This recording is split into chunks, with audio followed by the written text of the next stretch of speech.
एक विचार करना, वो ज्यादा दिन नहीं चले, रिश्वत का नहीं चले, अरे रिश्वत का धन आया वो नहीं चले, अपनी किस्मत का हो वो चले, रिश्वत चलने वाली मालूम नहीं था कि मेरे बाप दादा ने भी ये हराम का कमाया है। सलाहकार साक्षात भगवान कृष्ण के होते हुए इधर जरासंध का मुकुट धारण किया, बुद्धि खराब हो गई। इधर जब श्राप लगा, कोशी की नदी का जल लेकर के और परीक्षित जी महाराज को श्राप दिया। श्रृंगी ऋषि ने, श्रमिक ऋषि के बेटे ब्राह्मण श्रृंगी ऋषि थे, उन्होंने कहा जिसने मेरे पिता के गले में मरा हुआ सर्प डाला, यही सर्प आज से 7वें दिन तक्षक नाग बन करके डसेगा। जब ऐसा उन्होंने कहा, श्राप दिया, अंगीकार किया राजा ने, और राजा ने देखा कि दोष हो गया है, शरीर से हुआ है, शरीर को भोगना पड़ेगा। इसलिए देखो, कोई चीज ऐसी है, कोई चीज ऐसी है जो बिना भोगे समाप्त नहीं होती। आपने देखा होगा कि माता बहन, और दूसरा ने तो कई मालूम, पर माता बहन सबने मालूम है, ये कपड़ा धोवे आने मालूम है, कपड़ा धोवाती पहला जेब हमारे ही, सब जेब ने टटोरे, कहीं ये तो कोनी में, यो जरूरी नहीं कि पैसा ही निकले, कड़े कीमती रसीद हुए तो जो भी माता बहना अपने पति का कपड़ा धोएगा, वनती पहला सब जेब टटोरेगा, वो टटोरवाती टटोरी नवन के बाद जो भी है सब निकाल ले। जैसे मान लिया पैसा भी अगर है, कोई रसीद भी है, कागज भी है, उस कागज को निकाल करके और उसको अलग कर देती है। जैसे कहा जाता है, कपड़ा धोने से पहले, कपड़ा धोने से पहले जैसे पैसे को निकाल देती है, ऐसे ही ये शरीर छोड़ने से पहले दोष को निकाल देना चाहिए, तो वो प्राणी मोक्ष को प्राप्त करता है। आज राजा को जब अपने दोष नजर आए, राजा ने जो राशि वस्त्र पहने हुए थे वो राशि वस्त्र त्याग कर दिए, छोड़ दिए उन वस्त्रों को, छोड़ करके और आधी धोती पहनी, आधी ओढ़ी, और अपने मोक्ष का रास्ता ढूंढने के लिए राजा घर से निकल गया। राजा जा रहा है, थोड़ा आगे गया, इधर पत्नी सामने आकर खड़ी हो गई। अरे ओ महाराज, कहाँ जा रहे हो? आप कहाँ जा रहे हो? उन्होंने कहा, क्यों पूछती हो? रानी कहने लगी, रोने लगी रानी, सामने आकर खड़ी हो गई। आप जा रहे हो, लेकिन आपके जाने के बाद मेरा क्या होगा? मैं किसके पीछे हूं? मैं आपके ही पीछे हूं। राजा कुछ नहीं बोला, थोड़ा सा और आगे गया, राजा की आंख से आंसू गिर रहे हैं। एक विचार करना सा, ओके, कि सज धज के जब मौत की शहजादी आएगी, ना सोना काम आएगा, ना चांदी आएगी। वो नहीं, जब मौत सामने सर धज कर कड़ी हो जाती है, अच्छे अच्छे के भाव अलग हो जाते हैं। रानी सामने आकर खड़ी हुई, आप कहाँ जा रहे हो? राजा ने जो राशि वस्त्र थे सब त्याग कर दिया। राजा ने विचार किया, मात्र 7 दिन है। इधर कुछ नहीं बोले, थोड़े और आगे गए, बेटे आ गए, चारों पुत्र जन्मे जे आदि 4 पुत्र थे, चारों पुत्र आगे आकर खड़े हो गए, हाथ जोड़ करके खड़े, पिताजी कहाँ जा रहे हो? राजा कुछ नहीं बोला, आंख से आंसू गिर रहे हैं, थोड़ा और आगे चला गया। राजा भी ऐसा था, इतनी प्रजा जो थी वो सब प्रजा दौड़ते हुए आई, राजा के सामने आकर हाथ जोड़ लिए, महाराज आप कहाँ जा रहे हो? अरे आप चले जाओगे, हमारा क्या होगा? उस समय राजा बोला, आप कह रहे हो मैं यहां से निकला। पत्नी ने पूछा, आप कहां जा रहे हो? आपके जाने के बाद मेरा क्या होगा? मैं कुछ नहीं बोला। मेरे बेटे ने पूछा आप कहां जा रहे हो? उस समय भी मैं कुछ नहीं बोला।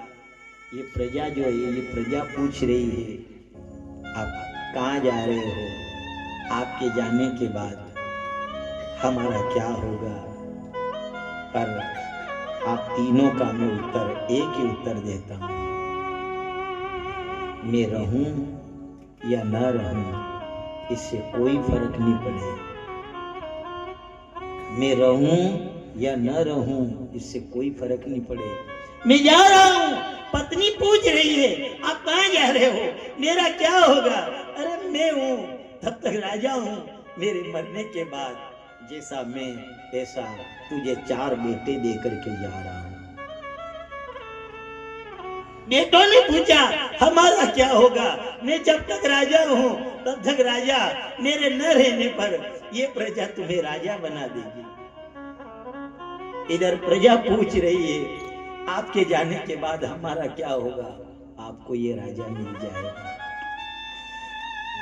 और सबसे राजा ने एक ही वाणी में उत्तर दिया, आप सब पूछ रहे हो मेरा क्या होगा, मेरा क्या होगा? अरे तुम्हारा होगा जो होगा। पर अगर आज मैं अगर नहीं गया तो मात्र 7 दिन बाकी है मेरी जिंदगी के। मरने के बाद मुझे अकाल मृत्यु का श्राप लगा है।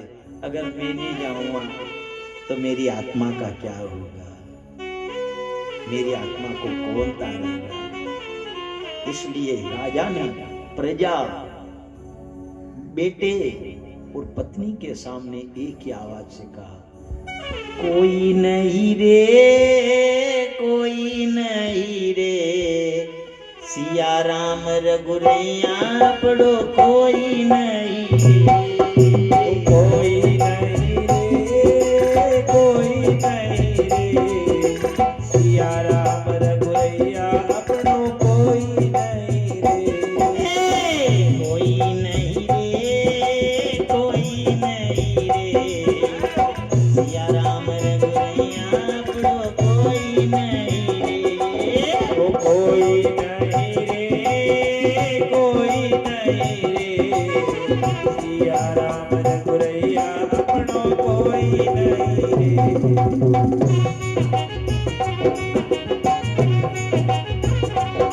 क्या हो?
सिया राम रघुरैया पड़ो कोई नहीं रे।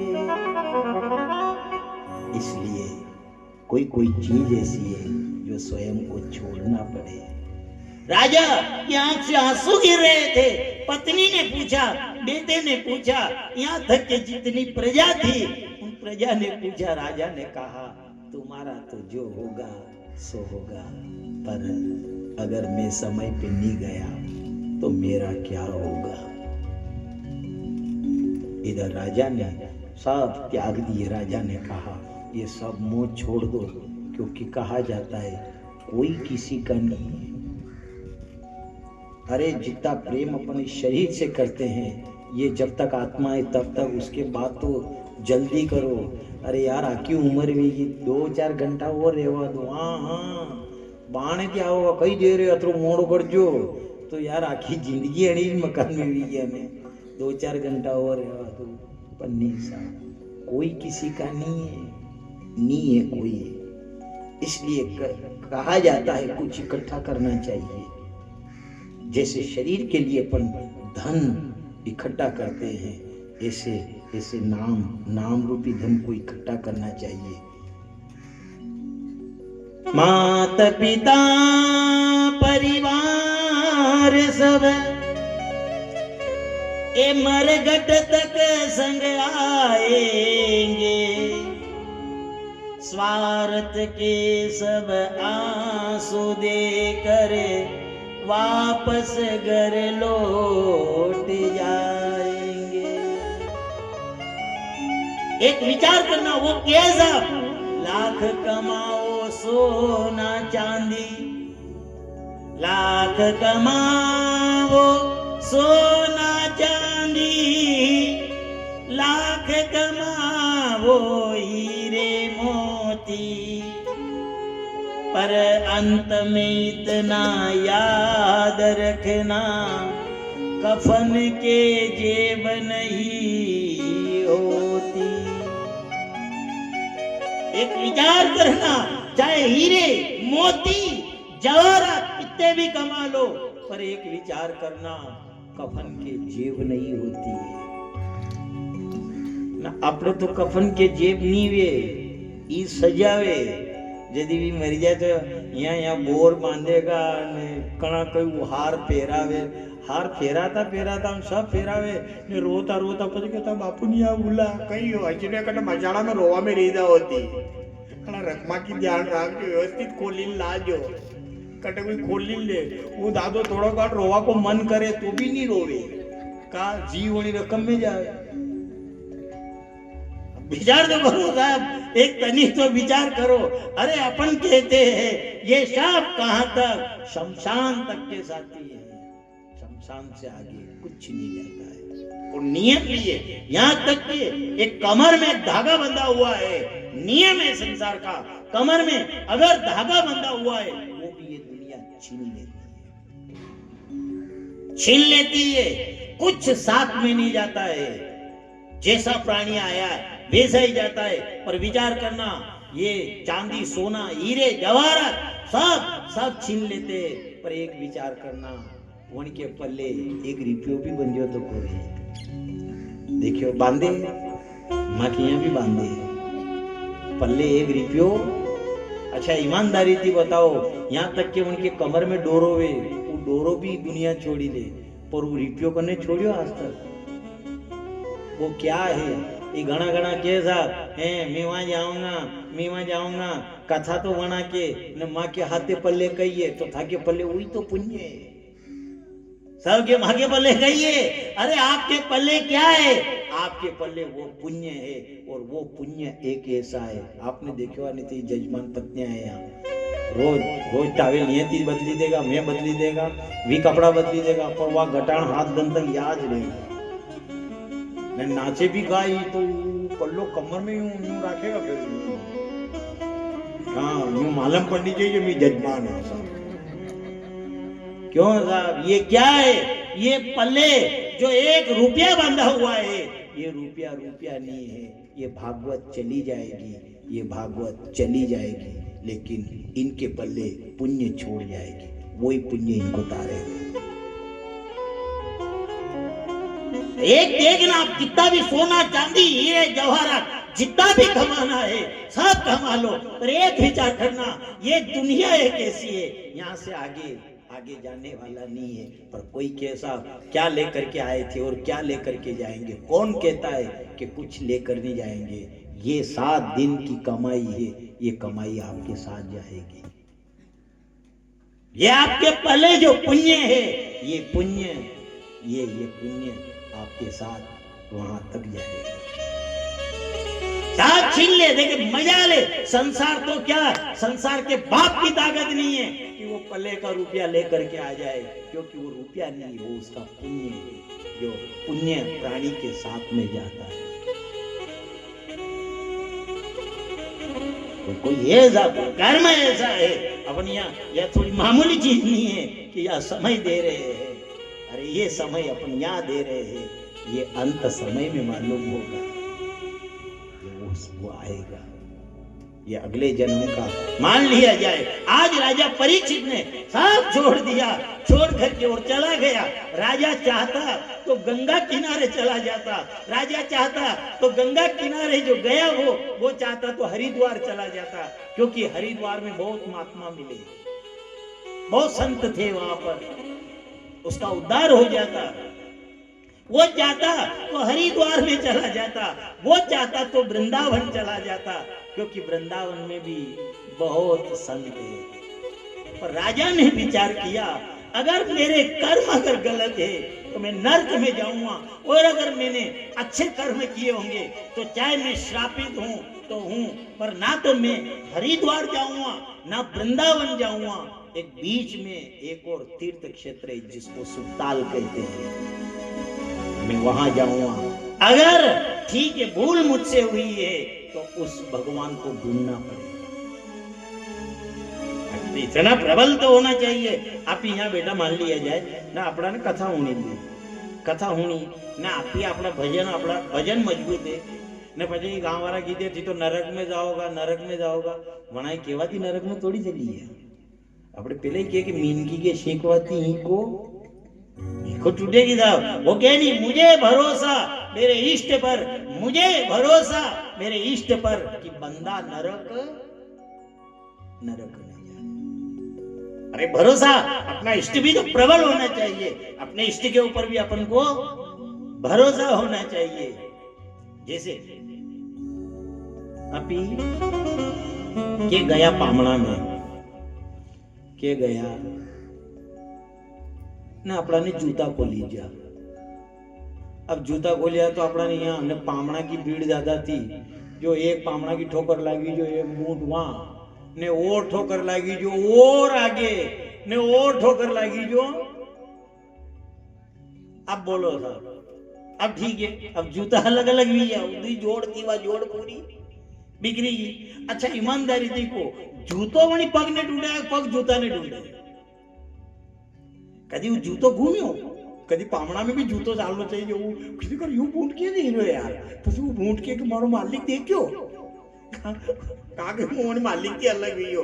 एक विचार कर लो, पैर का जूता अगर अलग चला गया तो वो जूता पैर को नहीं ढूंढता है, वो पैर जूते को ढूंढता है। चाहे वो अपवित्र है लेकिन वो पैर वो जूते को ढूंढता है। इसी प्रकार इष्ट अगर मजबूत है, इष्ट अगर मजबूत है और कारे काकड़ में भी चले गए तो जैसे पैर जूते को ढूंढता है, ऐसे वो भगवान भी अपने भक्त को ढूंढता हुआ चला आएगा। वो चाहता राजा तो हरिद्वार चला जाता, वो चाहता तो वृंदावन चला जाता, नहीं पर राजा को क्या था, मुझे भरोसा मेरे इष्ट पर कि बंदा नरक न जाए। लगा है श्राप, कोई बात नहीं है, लग गया श्राप तो लग गया।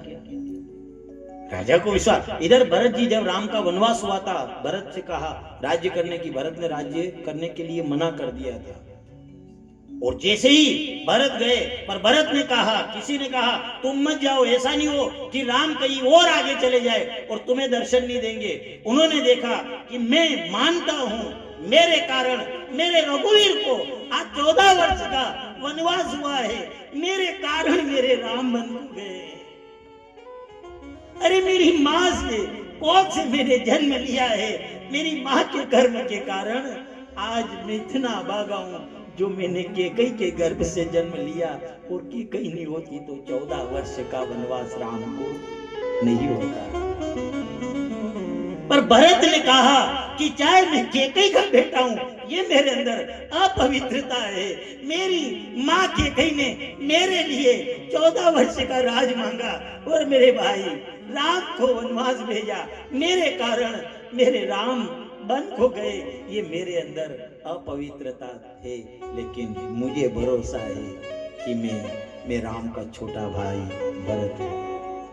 मैं मेरे राम का छोटा भाई भरत हूँ और मुझे विश्वास है मेरे राम मेरा त्याग नहीं करेंगे। इसे विचार करके चले गए, चरण में गिर गए, एक ही आवाज चरण पकड़ लिए, रोने लगे, कहने लगे आ तो गया हूँ मगर सोचता हूँ, आ तो गया हूँ मगर सोचता हूँ, तेरी दर पे आने के काबिल नहीं हो, आ तो गया हूँ मगर सोचता हूँ।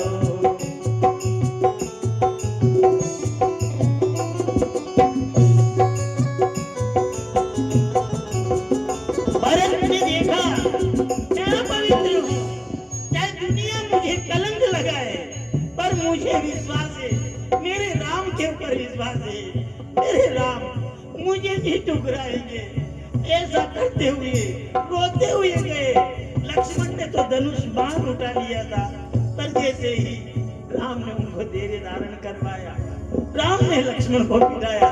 भरत दौड़ते हुए नजर आए, दौड़ते हुए गए, चरण में गिर गए, लौटने लगे।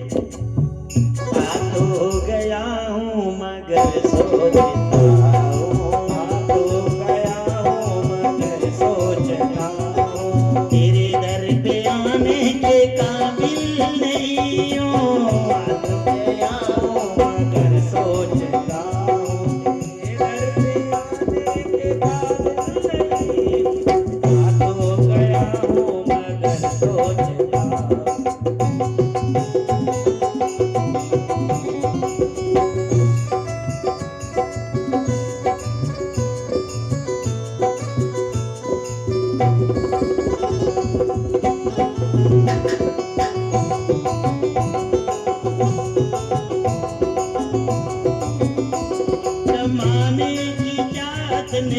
तुझको बुलाया, जमाने की जात ने तुझको बुलाया, माने की जात ने खुद को बुलाया, आने की जात में खुद को बुलाया। तेरा नाम हरगिज जुबा पे न आया, तेरा नाम हरगिज जुबा पे न आया।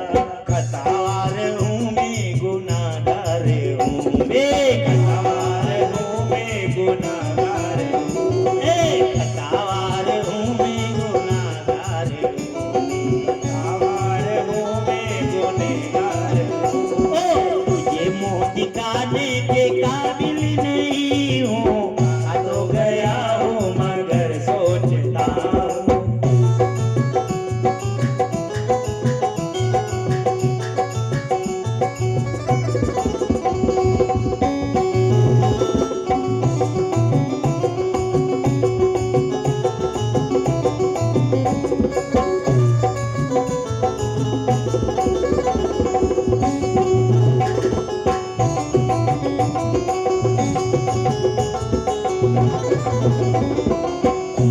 ये माना के दाता हो तुम कुल जहाँ के, माना है दाता हो जहाँ के मगर कैसे दामन पे लाऊं मैं आगे, मगर कैसे दामन पे लाऊं मैं आगे। अब तक जिया है वो भी कम नहीं है, अब तक जिया है वो भी कम नहीं है।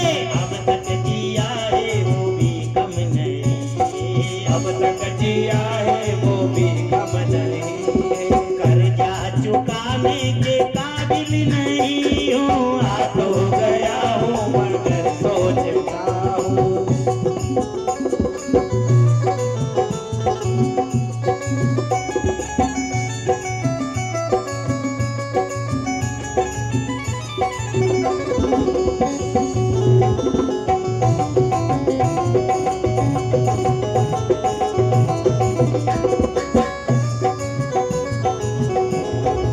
तेरी मेहरबानी का है बोझ इतना, तेरी मेहरबानी का है बोझ इतना, मैं तो उठाने के काबिल नहीं हूँ, तेरी मेहरबानी का है बोझ इतना, मैं तो उठाने के काबिल नहीं हूँ, आ तो गया हूँ मगर सोचता हूँ।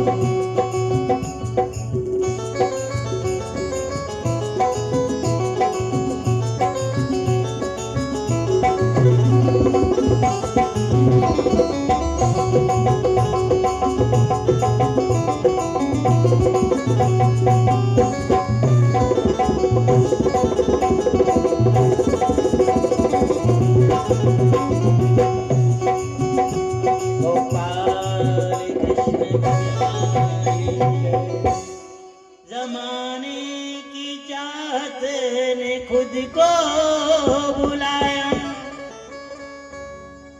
तेरा नाम हरगिज जुबां पे तू आया। लौटने लगे, भरत रोने लगे, चरण में गिर गए, कहने लगे खतावार हूँ मैं, गुनाहगार हूँ मैं, तुझे मुंह दिखाने के काबिल नहीं हूँ, आ तो गया हूँ मगर सोचता हूँ। भरत रोने लगे, चरण में गिर गए राम के, कहा चाहे मैं कैकेयी का बेटा हूँ, मेरे कारण मेरे राम को 14 वर्ष का वनवास हुआ है, ये मेरे अंदर अवगुण है, चाहे मेरे अंदर 100 गुण भरे हैं, लेकिन मेरे अंदर एक गुण है जिसके ऊपर मुझे गर्व है कि मैं राम का छोटा भाई भरत हूं। मैं राम का छोटा भाई भरत हूं। चरण में लौटने लगे, इधर जब खड़े ही हुए, रोने लगे, इतने आंसू छोड़े। प्रभु श्री राम ने भरत को खड़ा किया, अपने हृदय से लगा लिया और कहा भाई भरत, अरे जो भी ये वन गमन की कथा कहेगा और अगर मेरे भाई भरत को दोष लगाएगा उसका पुण्य है, कभी नहीं टिकेगा। इसलिए इष्ट के ऊपर भरोसा होना चाहिए। राजा का यही तो हाल है। राजा ना तो हरिद्वार गया, न ही वृंदावन गया। राजा ने विचार किया, हुई है मुझसे भूल। ऐसा कौन है प्राणी जिससे भूल नहीं होती है? भूल हर प्राणी से होती है। संसार में देखना, बाग लगाने वाले कम मिलेंगे, आग लगाने वाले ज्यादा मिलेंगे। ऐसा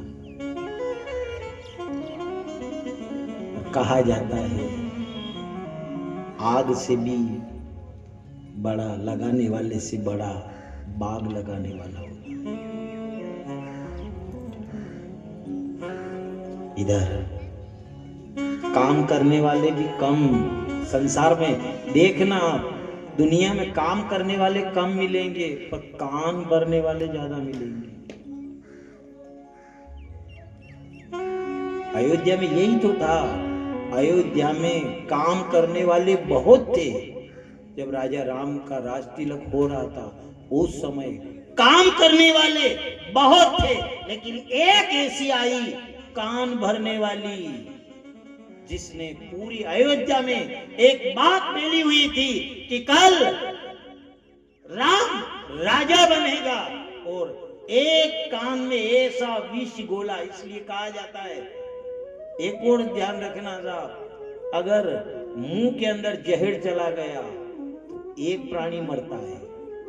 मुंह के अंदर जहर चला गया तो एक प्राणी मरता है, पर कान के अंदर जहर चला गया, विष चला गया, तो न जाने कितने को मार देता है। भोजन के अंदर जहर चला गया, उसका इलाज है। पेट में अगर जहर चला गया, मुंह से चला गया, उसका इलाज है। पर कान का इलाज नहीं है। कांदड़ा में जहर को इलाज है? कदी ऊण्यो के वने वने के कांदड़ा दी ऊण्यो वने जहर वारजो ने પછી કયો डॉक्टर ने काटजो उनके। नहीं सर, कान का इलाज नहीं है। इसलिए चाहे हो सो हो, पर कान के पक्के होना। दोस्तों कजी कजी घना घना कण की ऊणी ने कही दे कि कने क्यों के वने क्यों, પછી के बुआ जाने यो काधा कादड़ा को है, काजा कान को है। अरे पहले मकान कच्चे थे पर कान पक्के थे। पक्के कान वाले के नहीं बैठता है। पहले मकान कच्चे थे, कान पक्के थे। आज भले पक्का मकान होनी है, पर कांदड़ा कान कच्चे हैं। और एक विचार करना, कान के अंदर गया हुआ जहर कितने के प्राण लेता है, कितों के भी प्राण ले लेता है। चाहे आग लगाने वाले, बाग लगाने वाले कम मिलेंगे, आग लगाने वाले ज्यादा मिलेंगे। एक जंगल में आग लगी हुई थी। जंगल में आग लग गई, किसी ने लगा दिया आग, भयंकर आग फैल गई। एक चिड़िया उड़ती हुई गई, और चिड़िया जैसे ही गई, चिड़िया पानी सरोवर के वहां जाती, पानी लेकर के आती, और उस जंगल में उस आग के वहां छोड़ देती। फिर पानी लेकर के आती, फिर छोड़ देती, फिर पानी लेकर के आती, फिर छोड़ देती। इधर कौवा हंस रहा था उस चिड़िया को देख करके। उस कौवे ने कहा, अरे चिड़िया, ये इतनी भयंकर आग लगी है, ये क्या तेरी एक चोंच भर पानी से क्या बुझेगी, या एक चोंच भर पानी से बुझेगी? नहीं। उन्होंने कहा कि अरे चिड़िया, तो फिर तू आग ये क्यों बुझा रही है? उस समय उस चिड़िया ने कहा कि जब इस आग की कथा आएगा, या इस जंगल में आग लगने की कहानी कोई कहेगा, तो मेरा नाम बुझाने वाले में होगा। इस आग को बुझाने वाले में मेरा नाम सर्वोच्च आएगा, और तेरा नाम हंसी करने वाले में आएगा, ठिठाई करने वाले में तेरा नाम आएगा। इधर जब राजा बैठा हुआ था, न तो हरिद्वार गया, न वृंदावन गया, एक ऐसे स्थान पे गया सुकताल के अंदर, वहां जाकर के बैठ गया। राजा ने विचार किया, अगर मेरा उद्धार करना होगा तो मेरे इष्ट आराध्य देव ढूंढते हुए यहाँ उनको आना पड़ेगा। और इधर महात्मा, सब जो महात्मा सुकताल में चले गए। राजन, यहाँ वन में क्या कर रहे हो? राजा के आंख से आंसू निकल रहे थे। राजा रोने लगा। राजा ने कहा, महाराज, जिनकी मृत्यु निकट हो उन्हें क्या करना चाहिए? उन महात्माओं ने कहा कि क्यों पूछ रहे हो तुम ऐसा, क्या कारण है? राजा कहने लगा, आप ये बताइए, जिसकी मृत्यु निकट हो उसे क्या करना चाहिए? तुम ऐसा प्रश्न क्यों कर रहे हो? उधर राजा ने कहा, मेरी मृत्यु निकट है, मुझे अकाल मृत्यु का श्राप लगा है। आज से 7वें दिन तक्षक नाग डसेगा।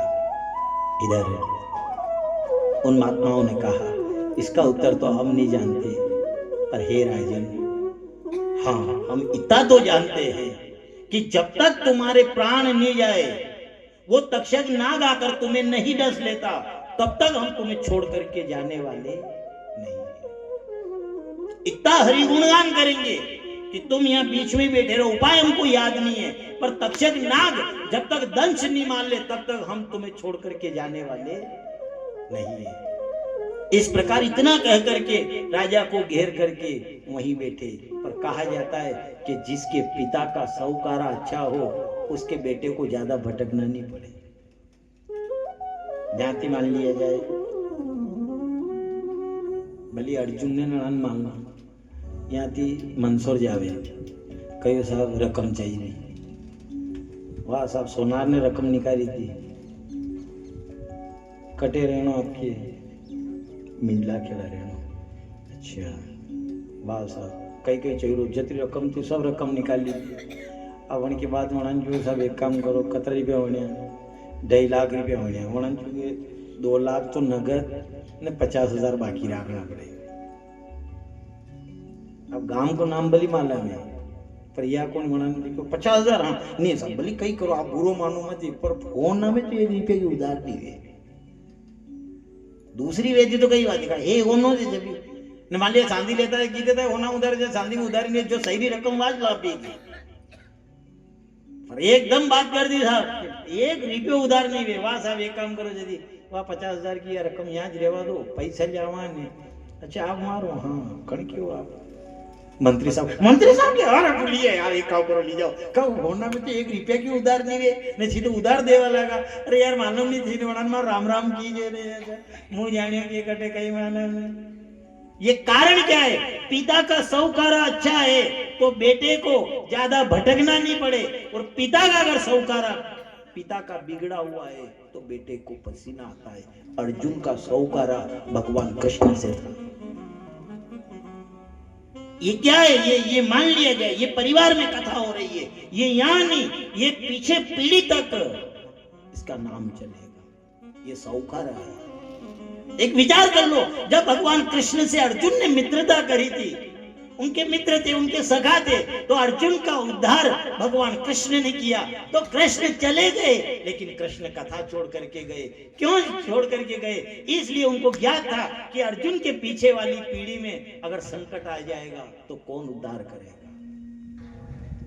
इसलिए कहा जाता है जिसके बाप के बाप का उद्धार कृष्ण ने किया, उनके बेटे के बेटे का उद्धार करने के लिए कृष्ण कथा आ रही है। ये महात्मा घेर करके बैठे थे। इतनी देर में तो क्या देखा, पूर्व दिशा से इधर सुखदेव जी महाराज, उम्र तो मात्र 16 साल की, लेकिन भागवत की पोथी काट में दबाए हुए वहां से आ रहे हैं। इधर देखा, देखते ही राजा रोने लगा, आंख के अंदर आंसू आ गए, कहने लगा, ओ सतगुरु तुम्हारे प्यारे ने जीना सिखा दिया, ओ सतगुरु तुम्हारे प्यारे ने जीना सिखा दिया, सतगुरु तुम्हारे प्यारे ने जीना सिखा दिया, ओ सतगुरु तुम्हारे प्यारे ने जीना सिखा दिया, सतगुरु तुम्हारे प्यारे ने जीना सिखा दिया। ओ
सतगुरु तुम्हारे प्यार ने जीना सिखा दिया, सतगुरु तुम्हारे प्यार ने जीना सिखा दिया। हमको तुम्हारे प्यार के, हमको तुम्हारे प्यार के काबिल बना दिया, हमको तुम्हारे प्यार के काबिल बना दिया।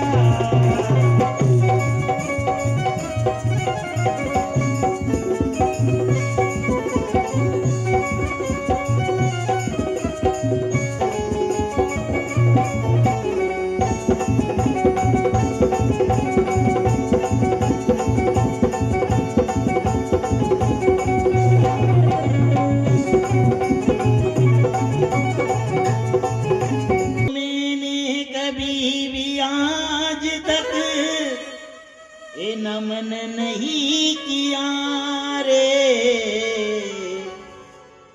वो सिरी भी मैंने आपके दर पे झुका दिया। सतगुरु तुम्हारे प्यार ने जीना सिखा दिया रे। इधर जब सुखदेव जी महाराज के चरण में राजा झुका, रोने लगा राजा, पर सुखदेव जी महाराज मंद मुस्कान से मुस्कुरा रहे थे, देख रहे थे। राजा रो रहा है, सुखदेव जी महाराज मंद मुस्कान से मुस्कुरा रहे थे। राजा कब तक रोता रहा, जब तक सुखदेव जी महाराज का हाथ राजा के माथे पर नहीं गया। इधर जैसे ही राजा के माथे पर सुखदेव जी महाराज ने हाथ रखा, हाथ रखते ही पूछा, क्या तुम्हें अब भी मौत का भय है? इधर जैसे ही राजा के माथे पर हाथ रखा, रखते ही मानो राजा का तो नसीब बदल गया, राजा के तो कर्म की रेखा बदल गई।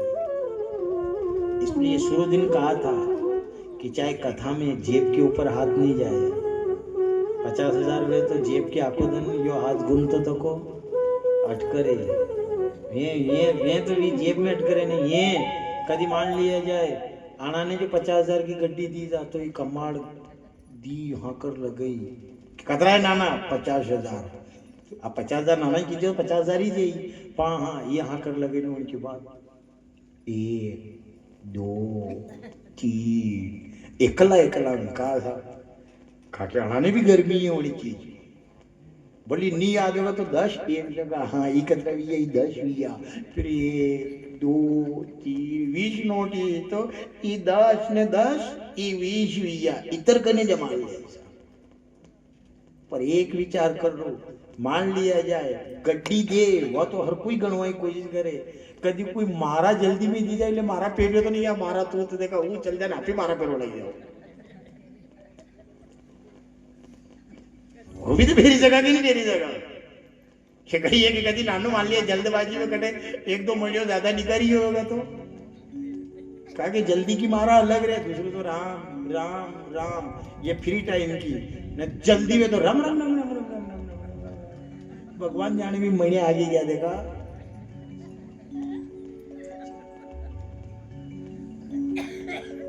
इधर राजा जैसे आया और राजा ने चरण में माथा टिकाया, माथा टिकाते ही इधर गुरु का हाथ माथे के ऊपर गया, मानो राजा का नसीब बदल गया। घना कैसा मनक जिंदगी वार वार थोड़ी आवे, मनक जिंदगी एक बार आवे, एक बार आवे, एक बार के बाद थोड़ी आवारी है। कौन कहता है कि दोबारा नहीं आती है? अगर जिंदगी आपकी पत्तल धोने के समान है तो आने वाली नहीं है। जिंदगी अगर जीना है तो पत्तल धोने के समान मत जीना कि जैसे जीमिया ने उदी बेरी करी ने फेंकी, भगवान जाने कहाँ के उड़ती पड़ी हुई। जहां तक जीमिया वहां तक अरे जिंदगी जीना अगर है तो पत्तल धोने के समान जिंदगी मत जीना, जीना अगर है तो थाली के समान जीना। या थाली भी एक बार तो नरक में चल जा, जैसी पत्तल की हालत है वैसी अणकी भी हुई जा। अजय नहीं यकीन वे तो नानो जोरो जदी रोटी बनाता रहो ने वो नानो जोरो मेरे लिए वणी के मसरी थोड़ी मजा की ज्यादा मरसा नाखे थोड़ी नाखी दे ई रोटी बनाए ओड़े ली बेटा मुकी काना ताई रोटी मजा दूं ने वो रोटी मजरा मजरी करी ने वणी के हाथे दी दे के जिगर मु रोटी करो तो तू का आवा वो माताजी रोटी बनाई थी ने वणी के मसरी दी आऊ खावे तो काको मरसा भी है वण में न मरसा है तो पसे के ज्यादा सरको लागा लग जा तो पसे वणी के गंगा नहीं आती जमुना नहीं या सरस्वती तीन पेरी भी गया तीन पेरी भी जा करतो जाणू खातो जाणू पसे वणी की मम्मी जी के तू का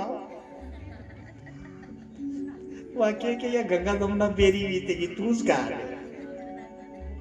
वो कुछ तो वो खाएगा कुछ तो खाएगा ने कुछ वणी थाली में एक विचार कर लो सब थाली को देखो फिर वो जो माँ है वो माँ उस थाली को जब उठाती है तो उसका मुंह देखना कहा कि में तो गंगा जमुना बेरी बीते की है न सब मजरिया तो कोई अपनी थाली लीजिए ने कटे डालेगा नरक जहां पर पत्तल पड़ी हुई है ऐसे नरक में डालेगी लेकिन नरक में जाते हुए भी फिर सफाई करके और वो मालिक उसे ले जा करके वहां जहां बर्तन है वहां खड़ी कर देता है और फिर वहां से यहाँ आता है। इससे कहा जाता है जिंदगी अगर जीना है तो पत्तल डोले के समान मत जीना, जिंदगी जीना तो थाली के समान जीना। जो यहाँ से नरक में भी ले गए तो वो ढूंढ करके अपने स्थान पर ले जाएगा। इसीलिए तो आपने देखे होगा बर्तन के ऊपर वहां जावे बर्तन वाले मान के साहब यह कहिए यह तपेली है तो कहीं नाम लिखूं, हाँ लिखो, कण को लिखो, हमारी बेटी को नाम लिखो और फिर दप नाम लिखी देगा।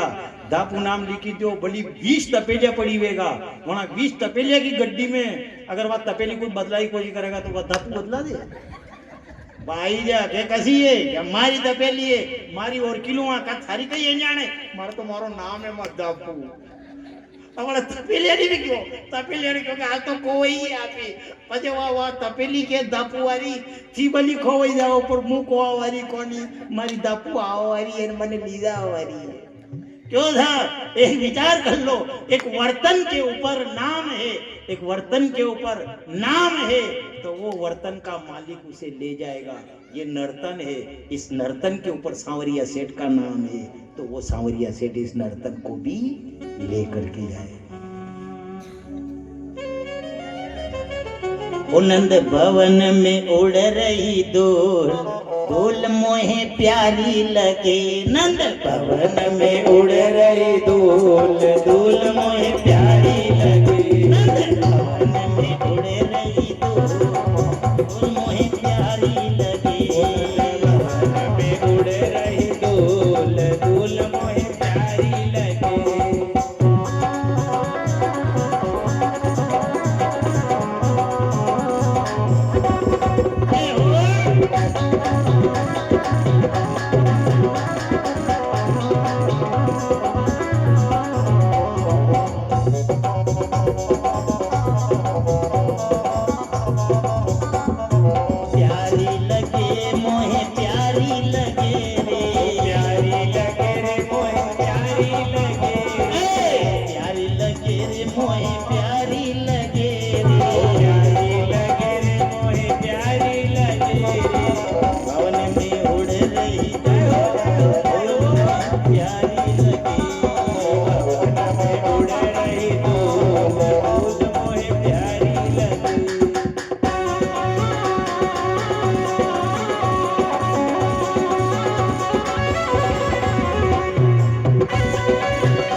आई, उड़ी उड़ी धूल मेरे पैरों पे आई, उड़ी उड़ी धूल मेरे पैरों पे आई, उड़ी उड़ी धूल मेरे पैरों पे आई।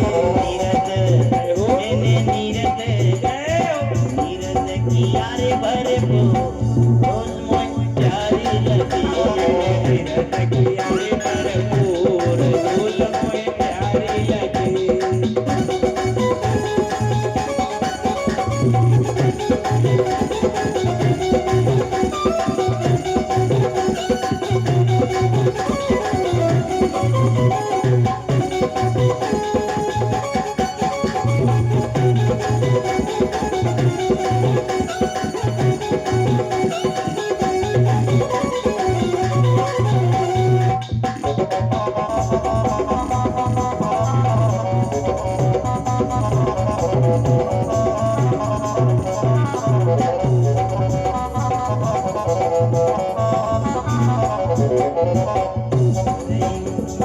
धूल धूल मोहे प्यारी लगी, उड़ रही धूल धूल मोहे प्यारी लगी।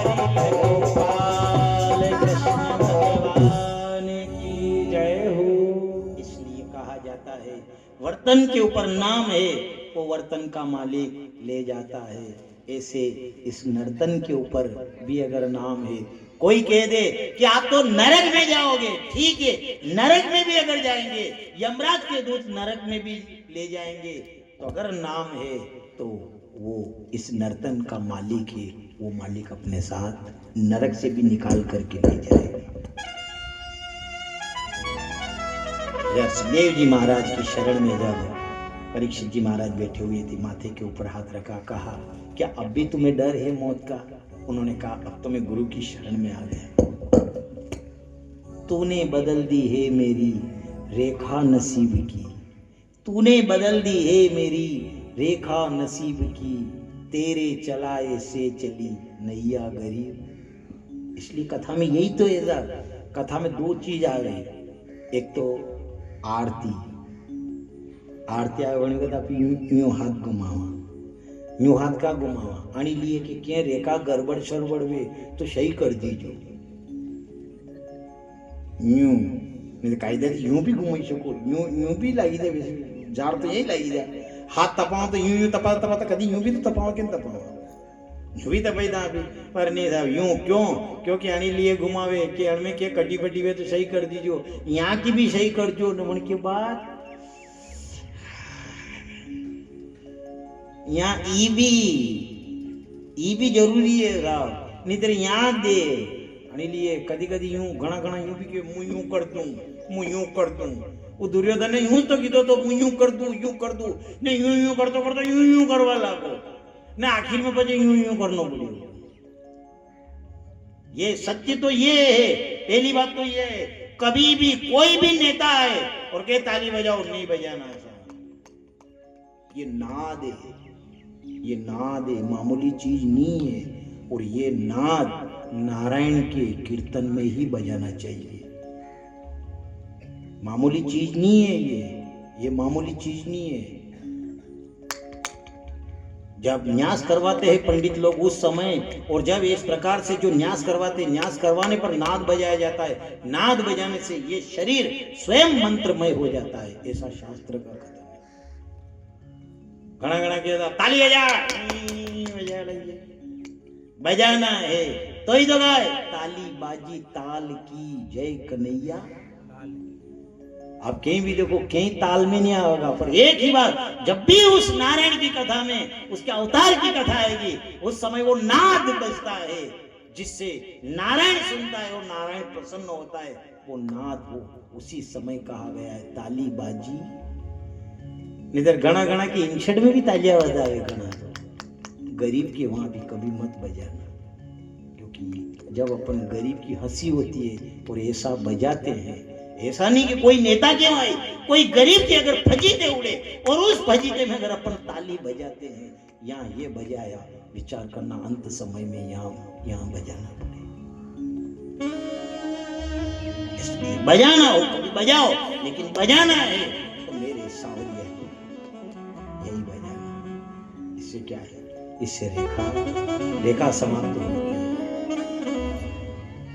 कर्म में अगर लिखा भी है, कर्म में अगर गलत भी अगर लिखा है और अपन ने यहाँ ओके नहीं, वो कर्म है जो धर्म का तो मुक्ति तुझे मिल जाएगी। विचार करना, कर्म गलत हो गए, दुखी हैं, पर एक ध्यान रखना, और यहाँ करके उसके दरबार में जा करके अगर ये नाद बजाया तो विचार करना अपने कर्म गलत थे, कर्म के कारण दुख आ रहा है, तो विचार करना कि कर्म अपन ने किया है, कर्म अपन ने किया है, कृपा वो करेगा। हर प्राणी एक ही काम नहीं करता है।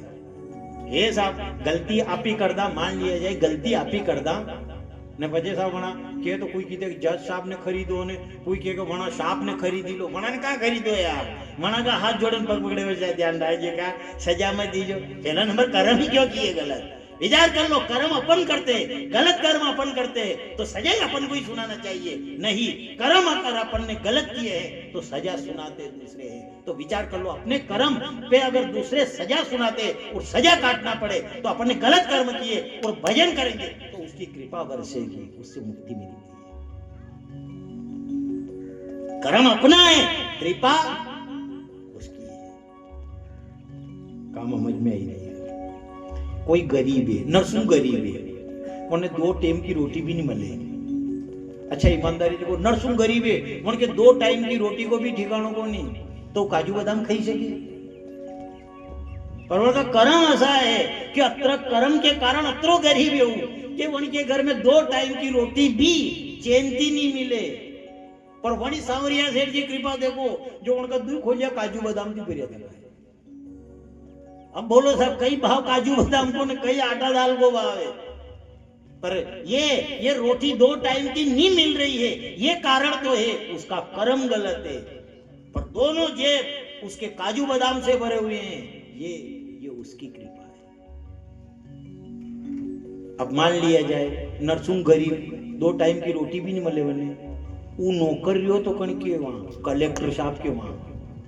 अब कलेक्टर साहब को दौरो है, मान लिया मिंडला खेड़ा में दौरो हो कलेक्टर साहब को, तो एक गांव वाला पया इकट्ठा કરીને काजू बादाम लावे।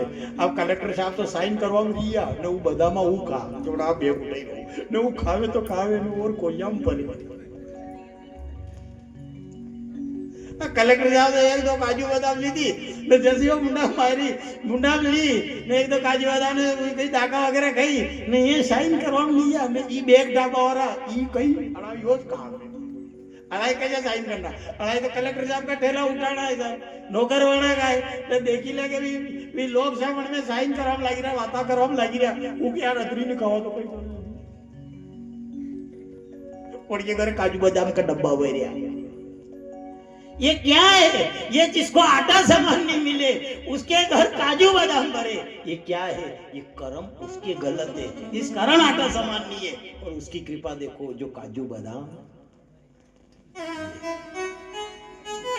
राजा को श्राप लगा, राजा ने देखा अपने कर्म गलत है, पर मुझे विश्वास है उसकी कृपा होगी, कृपा होगी। इधर उन्होंने जो कहा, कृपा बरसी उसकी, बैठा माथे के ऊपर हाथ रखा, हाथ रखते ही कहा, राजन क्यों चिंता कर रहे हो? उन्होंने कहा, मेरी मृत्यु निकट है, मुझे आज से 7वें दिन तक्षक नाग डसेगा। अरे क्यों चिंता करते हो? 7 दिन, अरे इक्ष्वाकु वंश का राजा जो खडवांग था वो तो 2.5 घड़ी में मुक्ति को प्राप्त कर गया। अरे केवल ज्यादा टाइम नहीं लगा, 2.5 घड़ी, अरे तुम क्यों चिंता करते हो? उन्होंने कहा, मैं तुम्हें जिसके अंदर 18,000 श्लोक है, 12 स्कंद वाली श्रीमद् भागवत कथा तुम्हें सुनाऊंगा। राजा को सामने बिठाया, बैठे गुरुदेव। इधर जैसे ही वो बैठते ही उन्होंने जो कथा कहना आरंभ किया, कहा, राजन, जब भगवान योग निद्रा के अंदर सोना चाहते हैं, उस समय 7 ऋषि जो थे वो सब सागर के अंदर चले गए, और सागर में जाने से वो सागर इतना बड़ा कि ये जो संसार जो था ये पानी के अंदर विलीन हो गया। और जैसे ही पानी के अंदर विलीन हुआ, प्रलय हुआ, इधर भगवान योग निद्रा में सो गए। जब भगवान की इच्छा हुई कि मैं सृष्टि की रचना करूं, सृष्टि को बढ़ाऊं, तो भगवान की नाभि से कमल निकला। कमल के ऊपर ब्रह्मा जी स्थापित हुए। ब्रह्मा जी ने चारों ओर देखा, जिससे ब्रह्मा जी के 4 मुख हो गए।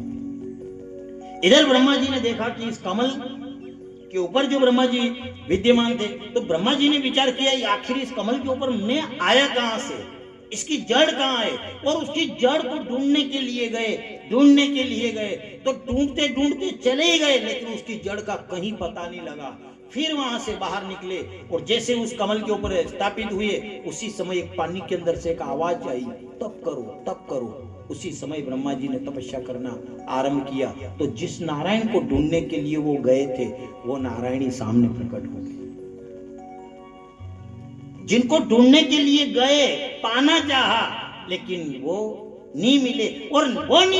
पर जब उन्होंने ऐसी तपस्या करी, तो वो सांवरिया सेठ सामने प्रकट हो गए।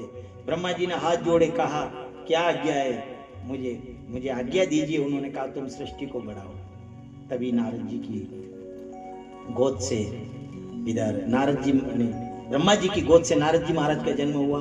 अंगूठे से दक्ष का जन्म हुआ। उनके चारों मुखों से 4 वेद का जन्म हुआ।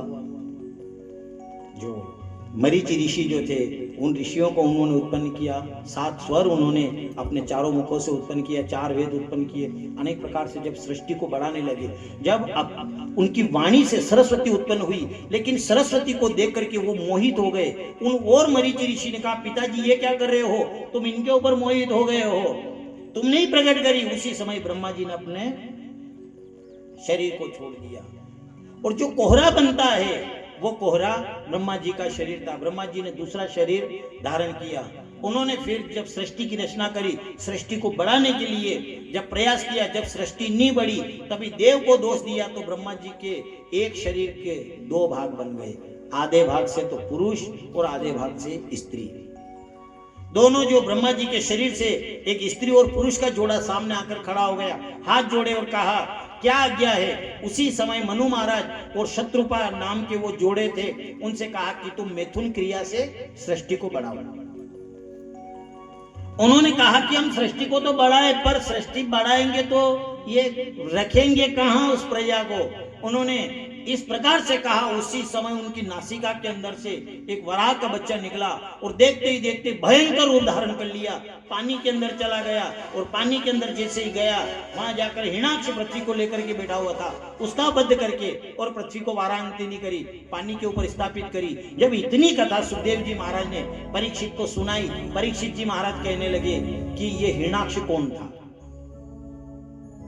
वो पृथ्वी को लेकर क्यों गया, ये हमारे समझ भी नहीं आया।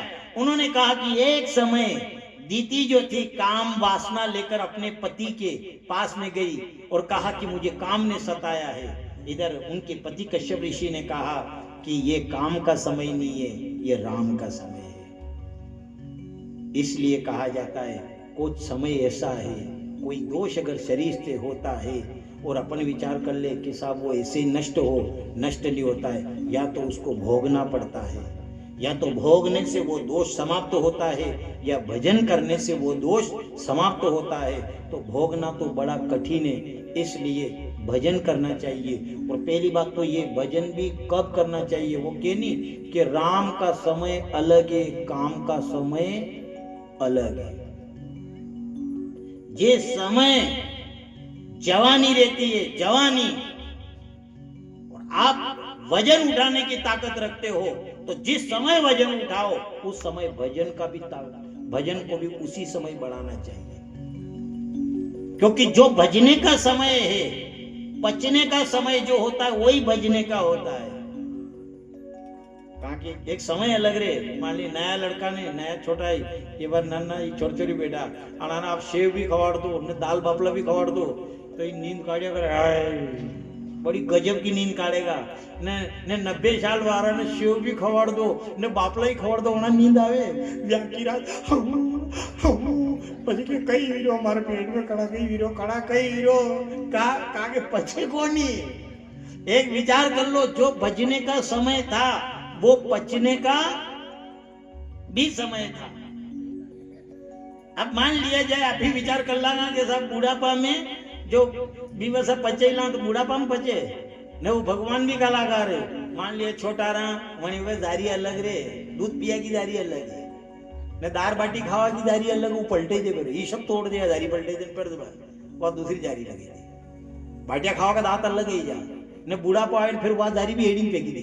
काय भगवान ने माला में पचेगा ही कोनी, तो जसो पचे वसो। मान लिया जाए फुल्ली पचे तो अभी कड़क बाटी की खवा गई, पर ये अतरा कलाकार मंचोड़ जा ने गोटे 32 करीने आवे ने, वो 32 वारो भी अतरो कलाकार के भूंगड़ा खवाड़े। पर एक विचार कर लो, बड़ा दांत की भूंगड़ा तो कही ला, पर पचावाना घटे।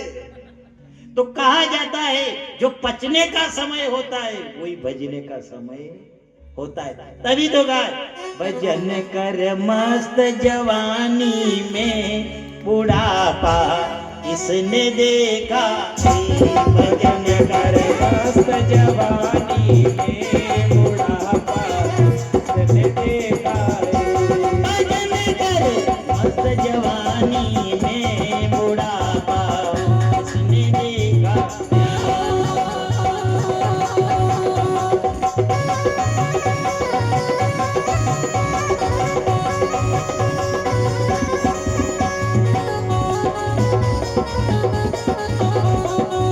इसने देखा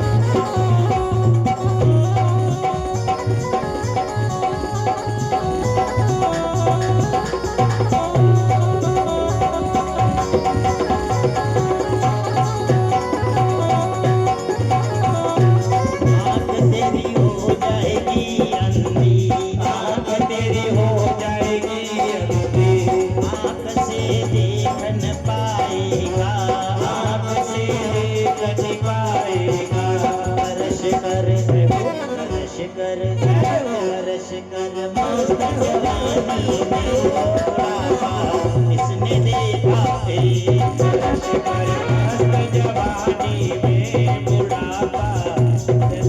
जवानी में बुढ़ापा इसने देखा है, भजन कर मस्त जवानी में बुढ़ापा इसने देखा है, बुढ़ापा किसने देखा है, बुढ़ापा किसने देखा है, बुढ़ापा किसने देखा है, भजन कर मस्त जवानी में बुढ़ापा इसने देखा है।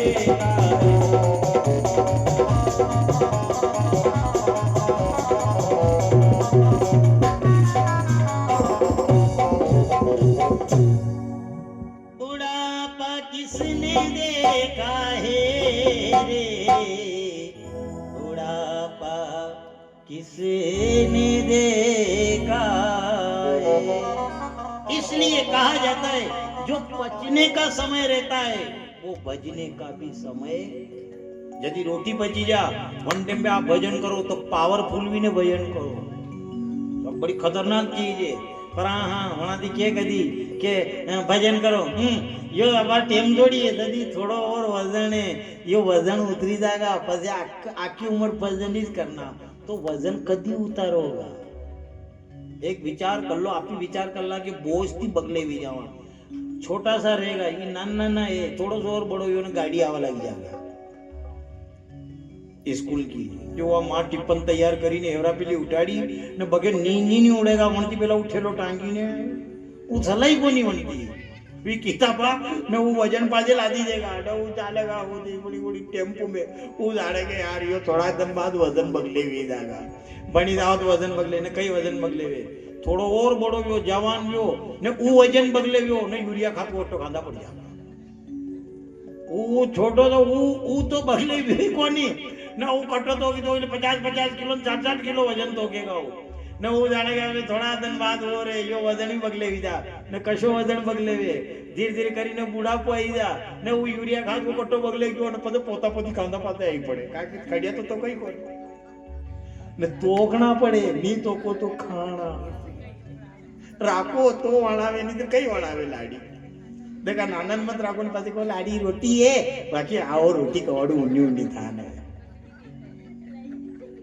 अब विचार कर लो मान लिया जाए अपन विचार कर ले उस बोझ से अलग होकर के भजन करेंगे पर कब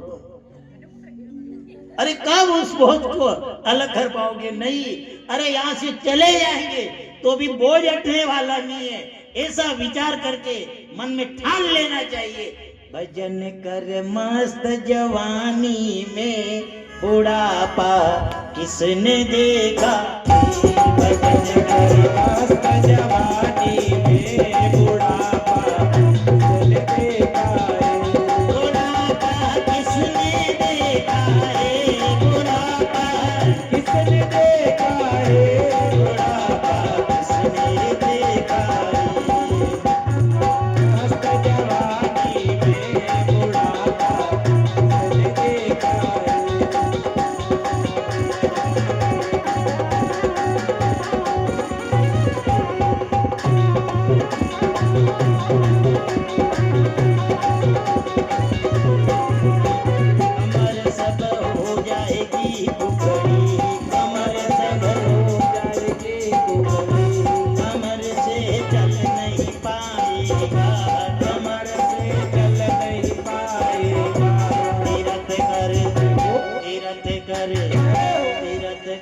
मस्त जवानी में बुढ़ापा किसने देखा है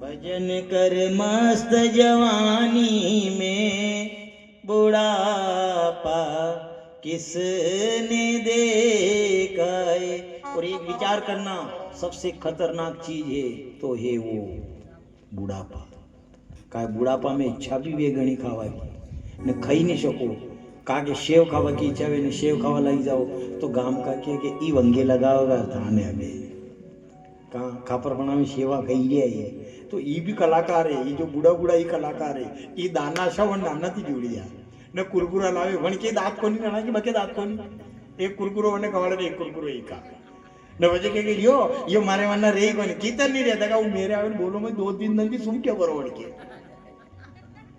पैसे दादाजी आवे वो वण की मम्मी कीवी दे ले दादाजी ने जा ओने मालूम में सुन क्यों बोल रहा आकड़ा के नहीं जाओ तो क्या सर क्योंकि खतरनाक कटु सत्य है सबसे भयंकर अगर कोई चीज है तो वो है बुढ़ापा बुढ़ापा बड़ा खतरनाक है न जो प्रेम है संसार का भी प्रेम आपके जवानी का प्रेम अलग रहेगा ये कटु सत्य है ये एक मनोरंजन मत समझना पर आप ध्यान रखना बुढ़ापा आने के बाद जो घर वाले का प्रेम वो भी बदल जाता है संसार का प्रेम वो भी बदल जाता है अन्यथा नहीं यकीन हो तो आप घर में टेक्निकल करके देख सकते हो आप देख सकते हो 90 साल के बासाब भी घर में 90 साल के बासाब भी घर में ने 9 महीना को बालक भी घर में पर देखना 90 साल के जो बासाब है वो भी कपड़े खराब करते हैं 90 साल के बासाब वो भी कपड़े खराब करेंगे और 9 महीने का बालक वो भी कपड़े खराब करता है પણ 90 साल का बास है कि कपड़ा पलटावेगा नहीं गांव का ही जा कही हो कपड़ा खराब करिए यार आखो दिन कई कर तो रोटी कम कर दो के अतरो का खवड़िए कपड़ा खराब करे एक काम करो रोटी के लिए कम करो कहना की मोटकी मछली तो होगी ताकि कपड़ा ज बन जाए क्यों क्योंकि दुनिया को मतलब ही ये दुनिया यहाँ कोई किसी का नहीं होता है अक्सर धोखा वही देता है जो अपना खास ये दुनिया मतलब ही है साहब ये जब तक गरजी है दुनिया जब तक आपसे गरज है तब तक अच्छी रहेगी गरज निकलने के बाद कोई किसी की नहीं है मतलब ये दुनिया यहाँ कोई किसी का न होता है, अक्सर धोखा वही देता है जो अपना खास होता है। वहाँ 90 साल का थी, वहाँ थी की गरज है, वहाँ थी तो सब गरज निकली गई। मेरी 9 महीना का थी तो गरज है, वो पड़ियो रहेगा ने वही कपड़ा अलग करे वही कर दे, वही कपड़ा अलग कर दे, कान्हा ने कपड़ा अलग करके कुछ उनके तो कपड़ा चेंज करे मुंडा के वनी नाक के वडे हाथ लगाएगा कुछ तो गंगा जी ले जाएगा वो क्या मन दी ना लो। एक विचार कर लो, और इनसे गरज निकल गई। यहाँ कपड़े खराब करे, इनका भोजन बंद कर दो, वहां कपड़ा खराब कर, वही 9 महीना को वही कपड़ा खराब करियो, वनकी की दो कि बंद कर दो, दूध पिलानो बंद कर दो। हाँ वन का कपड़ा जो चेंज करेगा वो तो वन के वोट क्यों हाथ लगाएगा, मैं कान्यूड़ी वारे मारे कान्यूड़िया तो दीदी अणा की भी तो वोट के हाथ लगाओ। पर नहीं साहब, ये कटु सत्य है। मतलब ये दुनिया यहाँ कोई किसी का न होता है, अक्सर धोखा वही देता है जो अपना खास होता है। इसीलिए तो ये भजन किया जाता है। ये भजन क्या है? ये जो संसार मुंह मोड़ लेगा, पर ये सांवरा मुंह मोड़ने वाला नहीं है। इसलिए कहा जाता है, उन्होंने जब दीति कश्यप ऋषि के पास में गई और कश्यप ऋषि से कहा कि मुझे काम ने सताया है, कश्यप ऋषि ने मना कर दिया, ये काम का समय नहीं, ये राम का समय है। पहले राम, उसके बाद काम। क्योंकि दुनिया को तो काम दिखता है, कने भी चाय पावेगा कोई ऐसा कहने साहब वही रहा काम को आदमी है, काम को चाय भी पावे। दुनिया तो बड़ी खतरनाक है साहब, दुनिया चाय भी पिलावेगा न कोई पूछ ही लेगा कैसा आराम चाय पी रहा, चाय वहां से दिखा तो आप लोग काम को आदमी है, आधी रात में फोन लगा हुआ था आप लोग काम करे। एक विचार कर लो, और दुनिया कहती है ये काम का है, काम का है। अरे काम का आदमी है, काम का आदमी ऐसे करते करते एक दिन वही दुनिया कहती है बेचारा काम से गया है, तो काम की क्या काम करते हो। काम ने सताया था तुलसीदास जी को, काम करते हुए जैसे ही इधर घर आए देखा तो काम ने इतना सताया उनको। देखे तो घर पे ताला लगा हुआ था। आस पड़ोस वाले से पूछा कहाँ गई मेरी पत्नी, उन्होंने कहा तुम्हारा साला आया था, वो साला ले गया रक्षाबंधन पर। तुलसीदास जी ने विचार किया अब मुझे काम सता रहा है, मेरी पत्नी कहाँ है। वो काम वासना लेकर के गए, इतने मगन हुए काम वासना में कि इधर भयंकर बारिश हो रही थी, नदी जा रही थी, उस नदी के अंदर मुर्दा बहता हुआ जा रहा था। इतना काम ने सताया कि राम नजर नहीं आया, और जैसे ही वो मुर्दे को पकड़ करके एक डूंडा समझा और चले गए इधर ससुराल गए, और वहां पर एक वृक्ष से सर्प लटक रहा था। देखा मेरी पत्नी मेरे बगैर नहीं रह सकती, उसने एक रस्सी लटकाई। पत्नी क्या जाने रस्सी क्या है, उस सांप को रस्सी समझ करके और पीछे की खिड़की से जैसे ही गए, इधर पत्नी ने देखा आप, उन्होंने कहा मुझे काम ने सताया, मैं तेरे बिना नहीं रह सकती। इधर पत्नी ने जैसे ही देखा, देखते ही तुलसीदास जी ने विचार किया कि ये प्रसन्न होगी, और उस पत्नी ने कहा धिक्कार है तुम्हें। अरे सुंदर काया देख कर और उपजते है अनुराग, मणि न होती चाम की तो चुग चुग खाते का। अरे सुंदर काया देख कर उपजते है अनुराग, मणि न होती चाम की तो चुग चुग खाते काग। अरे ये चामड़ा नहीं होता तो न जाने कौवे कहाँ चोच मारते। और पत्नी ने धिक्कारा, कहने लगी ओ साजनी क्यों आए ससरिया में, शोभा नहीं देते नगरिया में। ओ साजन क्यों आए ससरिया में, शोभा नहीं देते ससरिया में। क्यों आए ससरिया में, शोभा नहीं देते नगरिया में। ओ साजन क्यों आए ससरिया में, शोभा नहीं देता नगरिया।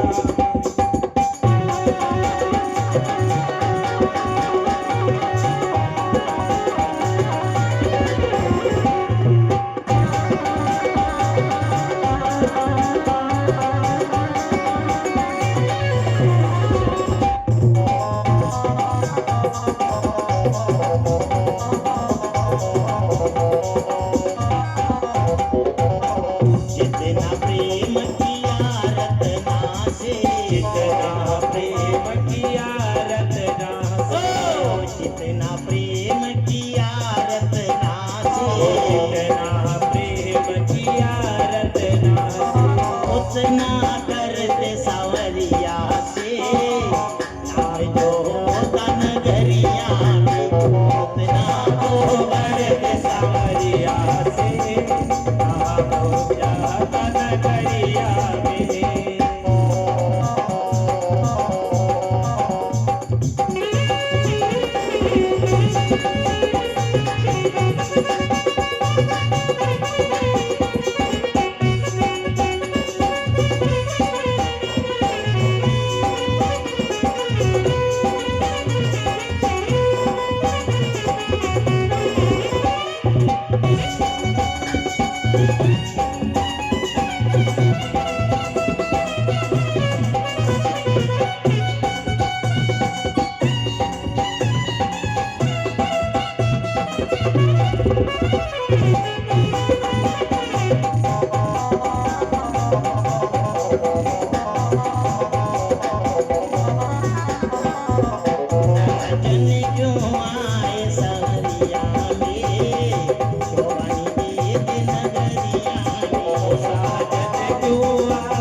जितना प्रेम की आराधना से उतना करते सांवरिया से नाम जो होता नगरिया में। ने આપણે સભી ઘણા ઘણા કે તુલસીદાસ जी के गुरु है, तुलसीदास जी के गुरु वहां की पत्नी कहाँ के वहां ने अश्व धिक्कार्य नहीं जो तुलसीदास जी ने राम लिया का अपने घरे नहीं धिक्कारे अपना तीन लड़े करी पर माजनो वेद घना ही नहीं किए एक एक लाख लाख रुपये की उड़ावे પણ तुलसीदास जी ने तो कम उड़ाई होगा।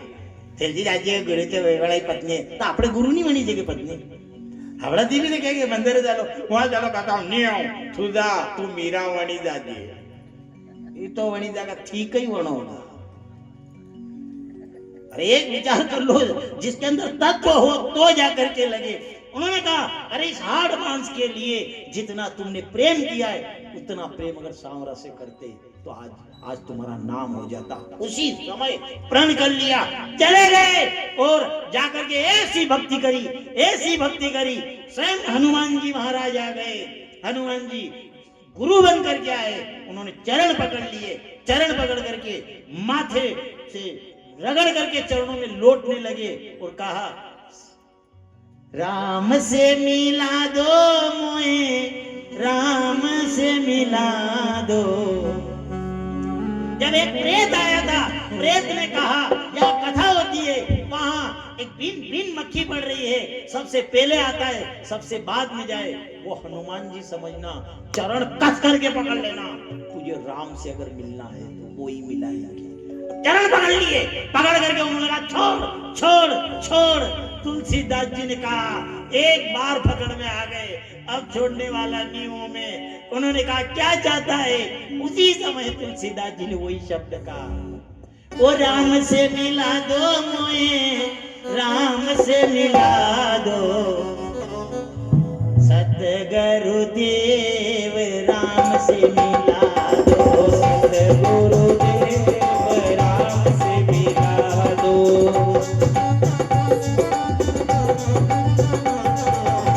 राम से मिला दो मोए राम से मिला दो, राम से मिला दो मोए राम से मिला दो। सतगुरु देव राम से मिला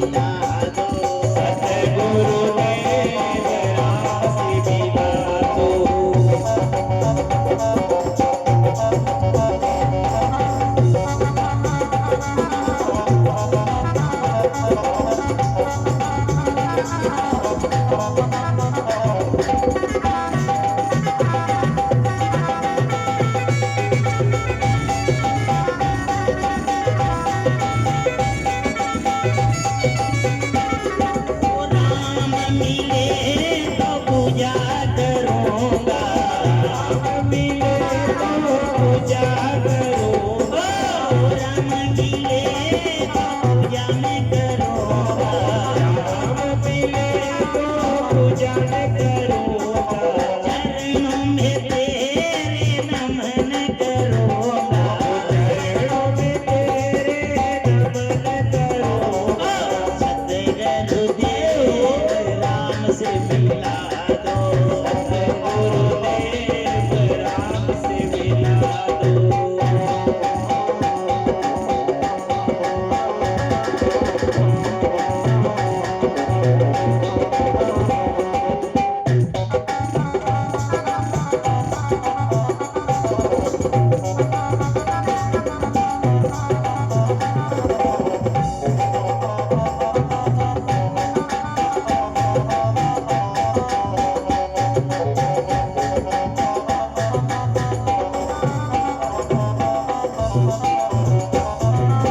राम से मिला दो मोए राम से मिला दो, राम से मिला दो मोहे राम से मिला दो, राम से मिला दो मोए राम से मिला दो, राम से मिला दो मोहे राम से मिला दो। सतगुरुदेव राम से मिला दो, सतगुरुदेव राम से मिला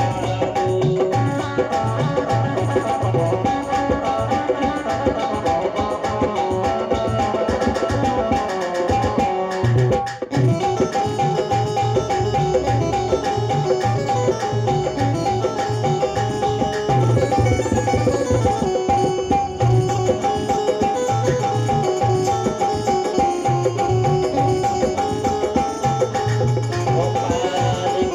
भगवान की जय हो। कहा जाता है वो शब्द एक ऐसा था कि काम का समय काम काम लेकर के गए, काम काम लेकर के गए, उस समय धिक्कार मिली उनको, और जैसे ही चरण पकड़े उन्होंने कहा आप, चरण पकड़े उन्होंने कहा आप। इधर हनुमान जी ने कहा मैं काम का आदमी नहीं हूं, मैं काम का नहीं हूं, मैं राम का हूं, मैं काम का नहीं हूं, मैं राम का हूं। उन्होंने कहा काम से तो मुझे धिक्कारा गया, अब मुझे आप राम से मिला दो। इधर दीति गई थी कश्यप ऋषि के पास में, उन्होंने कहा ये समय राम का है, काम का नहीं है। उन्होंने जाकर के अनेक प्रकार से मना किया पर दीति नहीं मानी। तभी इधर कश्यप ऋषि ने कहा तुम्हारे संतान तो होगी लेकिन दो अधर्मी बालक होंगे। दीति के गर्भ में जब वह अधर्मी बालक हुए, 100 वर्ष तक दीति ने अपने गर्भ को धारण किया। अंधेरा छा गया, ब्रह्मा जी के पास में गए, ब्रह्मा जी ने वैकुंठ में नारायण के पास में भेजा। उनसे पूछा ये कौन है? तभी कहा कि ये और कोई नहीं है, ये दीति के गर्भ में 2 राक्षसी बालक पल रहे हैं, ये और कोई नहीं है। वैकुंठ में जो भगवान नारायण के जय विजय नाम के 2 द्वारपाल हैं, क्योंकि संत सनंत सनातन और सनत कुमार 6 द्वारों तक तो बिना रोक टोक के चले गए, लेकिन जैसे 7वें द्वार पर गए, 5000 साल की उम्र थी, लेकिन 5 वर्ष के बालक जैसे नजर आते। उन्होंने कहा आप अंदर प्रवेश नहीं कर सकते जब तक मेरे प्रभु की आज्ञा नहीं हो। उन्होंने कहा तुमने वेद दृष्टि से मुझे देखा है, जाओ मैं तुम्हें श्राप देता हूं कि 3 जन्म में जाकर तुम्हारी मुक्ति होगी। इसलिए कहा जाता है थोड़ी सी धूल आंख को लाल कर देती है, थोड़ी सी धूल आंख को लाल कर देती है, थोड़ी सी भूल जीवन बर्बाद कर देती है। थोड़ी सी भूल करी उन्होंने, केवल रोका हम जब तक भगवान की आज्ञा लेकर के नहीं आए आप यहीं खड़े रहना। उन्होंने कहा मूर्खों हम बिना रोक टोक के घूमते हैं, तुमने हमको रोका, जाओ हम तुम्हें श्राप देते हैं कि तुम राक्षस हो जाओ, 3 जन्म में जाकर मुक्ति होगी। वही जय विजय वहां से गिरे। इधर हिरण्याक्ष और हिरण्यकश्यप हुए। हिरण्याक्ष का वध वराह भगवान बन करके किया, हिरण्यकश्यप का वध नरसिंह बन करके। मुक्ति नहीं हुई, रावण कुंभकर्ण बने, रामावतार लेकर भगवान ने उनका उद्धार किया, फिर भी मुक्ति नहीं हुई। वही दंतवक्र और शिशुपाल बने और भगवान कृष्ण ने उनका उद्धार किया। इधर जैसे ही वो यहाँ आया, पृथ्वी पर आया, आकर के 100 साल तक तो दीति ने बच्चे को जन्म ही नहीं दिया, और जन्म देते इतने भयंकर हुए कि इधर सागर के अंदर जाकर के ये हिरण्याक्ष तांडव मचाने लगा, मंथन करने लगा। अब मंथन करने लगा तो सागर ने हाथ जोड़ लिए।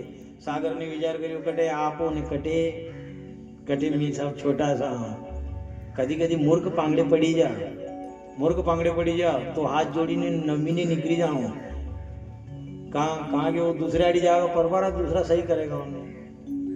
पहली बात तो यह है कि नमन बड़ी संसार में नी नमे जो नीच नमे नदी का जूझरा रहे धार के बीच। मान लिया जाए आप विचार कर लग मैं शाद रहा मैं नमाज को नहीं अब आप भली ठीक है यहाँ थी ओम जी के घर में कई घूमी जाओ। अब अणाई घर में तो ऐसा जा अब कहीं गरीब के घर सल्ला मानो फंको रेटा लागो तो को वेते का बटे यूं भी न जाओ तो फंको के हेड़ तू कागे छत फंको बटे नमणो पड़े नी नमो तो भी नमणो पड़े नहीं तो ये जड़ा मूर में दी हेड़ तू ने मान लिया जाए नमियाज बॉडी में लागी भी कीवर्ड की रिपोर्ट करवा जाओ कहियो अरे पंखा ने दी मारे पंखा ने काट दी जो पुलिस वाला आवे क्यों रे पंखे तूने दी के पंखो के सब तो आवाज दी रहो तो जदी तो यू ने आया तो अणी लिए जहां जमे वटे वहां तक भी जाओ पर ज्यादा नहीं रहना चाहिए। ये कहीं मु फेरा देवा जाऊं ये लाड़ा घना कड़क भी ने गोड़ी पे बैठे हूं ये नमा की कोशिश भी करे थोड़ी गाना जदी वधावे ने ओरा जी बिचारा भी रे बेटा कुर्सी लगाने वाला ने न्यू मारा फेरा वाला ने नो कदी हीदो लाड़ो वे दूल्हो ने वो झुकवा लगी जाता उनके पास ही वारा था ठूसा दे रे अब क्या तक रहेगा सर ठीक है वो थोड़ी घणी देर भली रही है कि वो यूं करीने तो उनके बाद तो मातो कसर नो है कहाँ आज तो शक्कर खत्म हुई तो कई करो थी कहाँ कड़क भी दिया था वाडे। अरे ये पहली बात तो यह है नमन बड़ी संसार में नीन में जो नीच नए नदी का जूझ रहा रहे धार के। इधर जब उन्होंने इस प्रकार से जो समुद्र के पास में गए समुद्र ने उन्हें कहा कहां तो आप और कहां मैं हूं तो फिर कहां जाऊं हिमालय के पास जाओ। हिमालय के पास में गया हिमालय भी झुक गया फिर कहां जाऊं युद्ध करने के लिए। उन्होंने कहा कि अभी नारद जी महाराज गए नारद जी के पास में जाओ नारद जी के पास में गया युद्ध करो। नारद जी को मजीरा थी युद्ध में यदि युद्ध के लिए शस्त्र नहीं युद्ध के लिए शास्त्र चाहिए शास्त्र नहीं शस्त्र चाहिए। उन्होंने कहा फिर क्या करूं अभी भगवान गए पृथ्वी को लेने के लिए तुम भी जाओ। इधर जैसे ही भगवान गए वारा रूप बन करके इधर वह हिरण्याक्ष गया उसने देखा सबके ऊपर विजय प्राप्त करी इसके भी ऊपर विजय प्राप्त करूंगा और जो जाकर के कहा कि ये तो हमारे पातालवासियों के लिए पृथ्वी को बनाया वरा भगवान एक थप्पड़ मारी हिरण्याक्ष का वहीं ढेर हो जाता है। पृथ्वी को वारांत नहीं करी इधर वारांत नहीं करके मनु महाराज और शत्रुपा वहां रहने लगे। 5 संतान हुई आकुति देहुति और प्रसूति 3 कन्या उत्तानपाद प्रियव्रत 2 पुत्र। देहुति का विवाह कर्दम ऋषि के साथ में किया और कर्दम ऋषि जब तपस्या कर रहे थे 10,000 वर्ष तक उन्होंने तपस्या करी और इधर भगवान प्रकट हुए। उन्होंने कहा क्या आज्ञा है। भगवान कहने लगे कि कल मनु महाराज उनकी कन्या को लेकर के आएंगे आप ऐसा करना उनके संग विवाह करना। इधर कर्दम ऋषि ने कहा मैं विवाह नहीं करूंगा क्योंकि अगर मैं विवाह करूं और मान लिया पत्नी सुलक्षणी नहीं हो तो फिर मैं भगवान से वंचित रह जाऊं। फिर इधर भगवान ने कहा कि तुम्हारी पत्नी साक्षात लक्ष्मी स्वरूपा है और तुम उनसे विवाह करना तुम्हारे घर में पुत्र बन करके आऊंगा। अणी लिए के साहब 1 नंबर अगर पति पत्नी वे तो यो असो काम है। ये जो रोज पूजा में बैठी रहे जड़ टावेल लईने खाली पंडित जी अनाउंस करे अति देर में तो ये बया दौड़ती तक ने क्या मैं टावेल कटल लाड़ी टावेल देव फटाफट न जड़ जोड़ ले। अब बोलो साहब हे लक्ष्मिया है ने लक्ष्मिया नहीं वेती ने ये दौड़ नहीं लगावे ने ई की दे के पूजन में बैठनो ने ई मंदिर जईने बे तो पजे कथा नहीं वे पजे तो कंका वे ने पजे अतरा बेरा नहीं वे आका गाम का आवे कि कई एक बटे रोज लड़ाया वे चलो देखा गया। एक विचार कर लो कर्दम ऋषि ने मना कर दिया मैं विवाह नहीं करूंगा क्यों क्योंकि पत्नी अगर सुलक्षणी हो तो मैं ब्याह करूंगा। और कहा जाता है अनिल लिए जापड़े के जोड़ी नंबर अच्छा मान लिया जाए 1 नंबर वे तो जो 1 नंबर को पैसो वे उया लागे 1 नंबर को पैसो वे उया लागे 1 नंबर की जोड़ी वे वह पूजा करी सके नितर ને એક નંબર ही આપણે બલી सबका बूंद वहां जैन देखજો कतरा नंबर है, एक पग में 8 नंबर है तो दूसरा में भी नहीं तो मान लिया जाए एक पग में 8 फेल लो ने एक में 9 फेल लो, ससी के कई ई कहती ले आया कोई नहीं मिलाया ये तो मोल लाया कर मोल लाया, एक 8 ने एक ने वने जोड़ी के कदी उन्हें को जोड़ के था ये एक मान लिया 2 8 नंबर है तो जोड़ी नंबर 1 बने और 8 नंबर का दी मान लिया पति ने क्यों कि चलो पूजन करने के लिए ने पत्नी चाली पड़ी, पत्नी ने क्यों चलो पूजन करवा के लिए ने पति चाली पड़ा तो हम जी लोगों के 1 नंबर है ने पति ने क्यों कि चलो भजन करवा जाला ने पत्नी ने क्यों नो तो हम जी जानो यो 8 नंबर है या 9 नंबर है बोटे यो इधर मना कर दिया। उन्होंने कहा कि अगर पत्नी सुलक्षणी हो तो मैं विवाह करूं, अन्यथा मैं विवाह नहीं करूंगा। साक्षात नारायण से मना कर दिया। तभी इधर भगवान ने कहा कि पत्नी तुम्हारी साक्षात लक्ष्मी है, इसलिए मैं तुम्हारे यहाँ अवतार।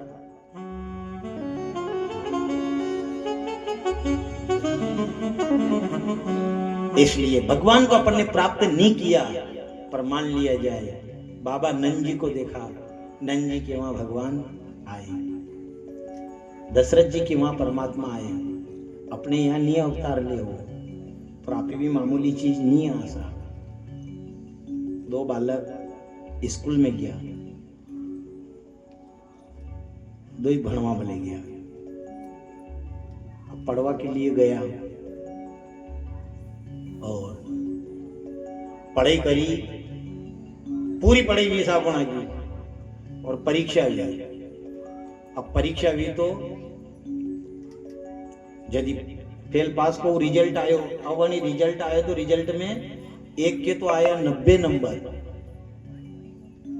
ने एक के आया 50 नंबर।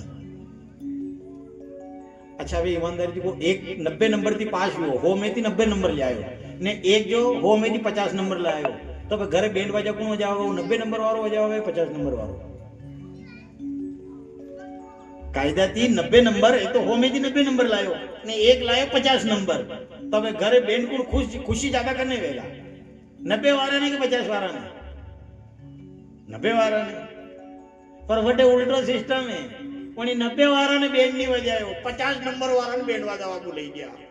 मैं कहूं 50 नंबर थी पास लियो, 50 नंबर थी पास लियो, बैंड बजाओ, आ जाओ बजाओ बजाओ। काम का एक कार्य में इंडिया कितना नंबर आया, वो कहेगा मारे 50 नंबर आया, बोली एक और ने बुलाया थारे कितना आया 90 आया, तो वने क्यों कहते बैंड तो आने बजाना चाहिए, कटे बैंड तो नहीं हुई, तू पागल तो नहीं हुई, अरे 90 नंबर वाला तो यूं खड़ो है ने तू 50 नंबर वाला तू बैंड बजे रहो, तारती बैंड और कोई देखे को नहीं, वो कह के मुंह अणती ज्यादा समझदार यदि बैंड बजे रहो यूं थोड़ी बजे रहो, वनी क्यों कहां 50 नंबर में बैंड बजी रो, वने क्यों 50 नंबर में बैंड बजानो पड़े मने, क्यों यो 90 नंबर लायो के आखी उम्र भी अने 12 महीना भी एक तो अने छुट्टी नहीं मनाई, अण के चश्मो लग गयो लीकी लीकी ने मने एक जीमण वार नहीं छोड़ी, आज तो वहां जीमा जाऊं, काले वटे जाऊं, काले मामशा के वहां गयो, परशुधन पोपाशा के वहां गयो, परशुधन माशोजी के वहां गयो, इतर करीने कड़ा कतरी मारे घेर हाजरी आए, मैं कड़ा कदरू गुम तो होयो, मैं कड़ा कदरी जीमण वार करी, तो भी बंदा 50 नंबर थी पास हुई है, फेल तो नहीं आनी, जड़ी क्लास में यो बैठेगा, बड़ी क्लास में बंदा भी बैठेगा, अड़ी नहीं है बैंड बाजा बजेगा, अड़ के चश्मा लग गया लीकी लीकी ने, और बंदा घूमता फिरता जिमड़वार करता भी, जड़ी क्लास में यो बैठेगा, वही क्लास में बंदा भी अड़ के पास। एक विचार करना, चाहे बाबा नंद जी के वहां भगवान कृष्ण ने अवतार लिया, ऐसे आप नहीं हो, अरे विचार करना, जिस कृष्ण को प्राप्त करके बाबा नंद जी प्रसन्न हुए थे, आपके घर कृष्ण नहीं आया, पर आपके यहाँ कृष्ण स्वरूपा कथा आई, आप बाबा नंद जी और माता यशोदा से कम नहीं हो। ये कभी ऐसा विचार मत करना कि अपन एक विचार करना, विचार ये करना कृष्ण उनके वहां आया होगा तो आया होगा, अरे कृष्ण नहीं आया, पर कृष्ण कथा हमारे यहाँ आ गई, हम आप भी कोई बाबा नंद जी से कमजोर नहीं हो। कर्मा ने क्या किया था, कर्मा ने यही तो किया था, जब भगवान कृष्ण के लिए रोज वह खिचड़ा बनाती, नाम उसका कर्मा नहीं था, कर्मा नहीं था, लेकिन उसके वहां भगवान रोज आते।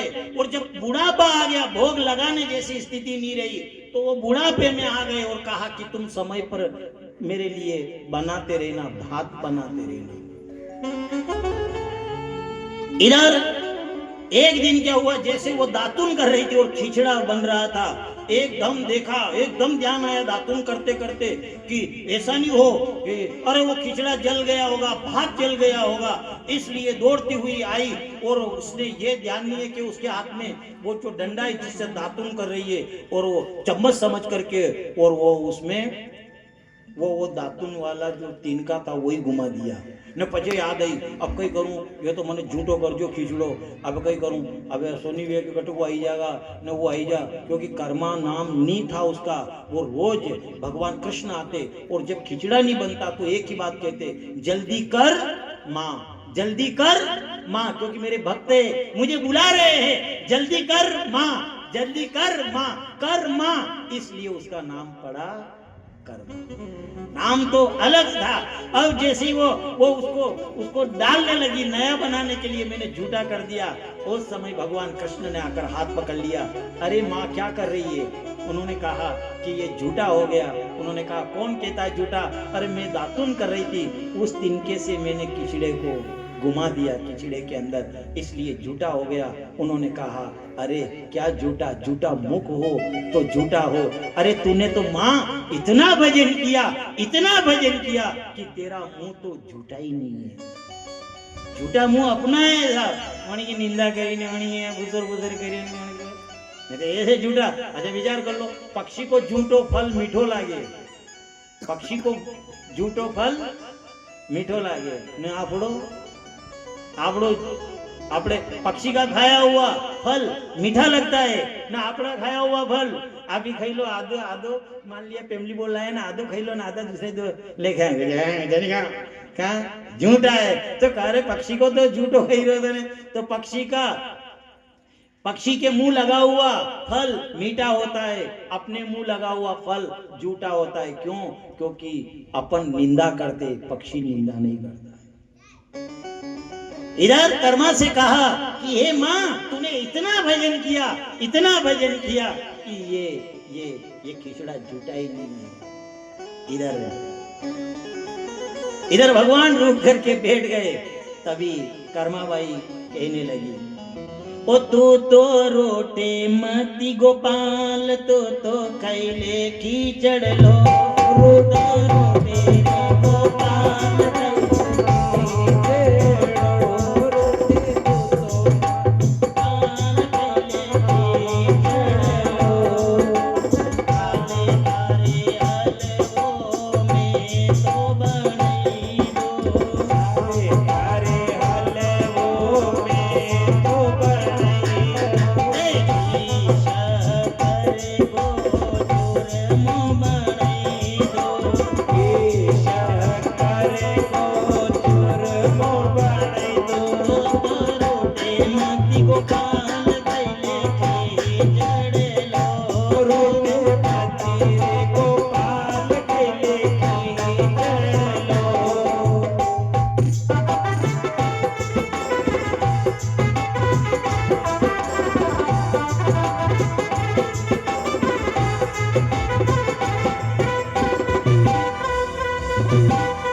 काले तारे पलनों में तो बधाई दो, काले तारे पलड़ों में तो बधाई दो।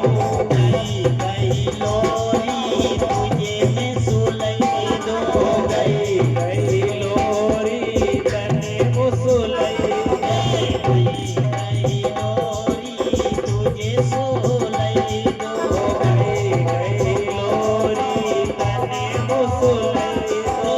रोटे मध्य गोपाल कैले की चढ़ लो, रोटे मंदिर गोपाल किले की चढ़ लो। रोटे मंदिर गोपाल किले की चढ़ लो।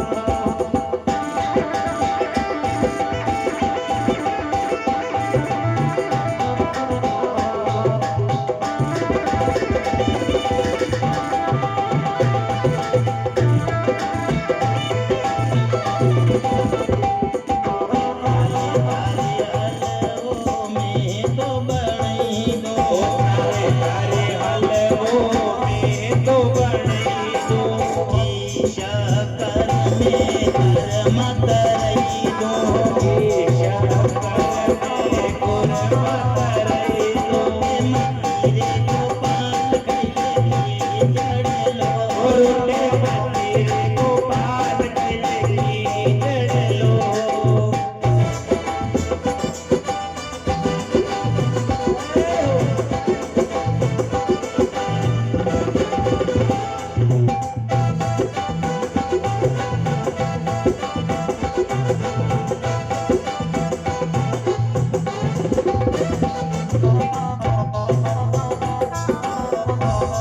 रोटे मंदिर गोपाल किले की चढ़ लो।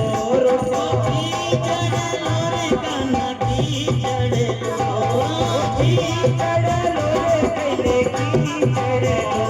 रोटे मंदिरे गोपाल कैले की चढ़ लो, रोटे मंदिर गोपाल किले की चढ़ लो। रोटे मंदिर गोपाल किले की चढ़ लो।